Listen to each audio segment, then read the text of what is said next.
சாஷி என்ன பண்ணிட்டு இருக்க? நான் பாஸ் ஆகணும்னு வேண்டிட்டு இருக்கேன். பாஸ் ஆகணும்னு வேண்டதுக்கு எதுக்கு இதை வெட்டுற? அப்படி யார் சொன்னா உனக்கு? நானே சின்ன வயசில் அப்படி விளையாடுனது இல்லையே. இது நாங்கள் தாத்தா தலை வெட்டி சொல்லிட்டு இதை இப்படி வெட்டி விட்டுருவோம். தலையை மட்டும் வெட்டி விட்டுருவோம். அது இல்லை, அது ஃப்ளவரே இல்லை. அதில் இங்கே பாரு எவ்வளோ ஃப்ளவர்ஸ் இருக்கு.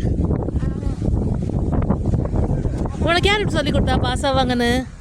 யாரும் சொல்லி கொடுக்கல, நானே வீடியோவில் பார்த்தியா? பாருங்க யூடியூப் பார்த்து எவ்வளோ தூரம் கற்றுக்கிட்டு இருக்காங்கன்னு. நான் ஒன்று பண்ணுறேன். ஓகே பாய் சொல்லிடு. நம்ம எந்த லொக்கேஷனில் இருக்கோம் சொல்லிடு. எங்கே இருக்கோம்? ஏற்காட்டில் எந்த இடத்துல இருக்கோம்? அது ஓகே. இப்போ இந்த இடம் என்ன பேர்? Pakoda view pakoda view point. ஆமாம்.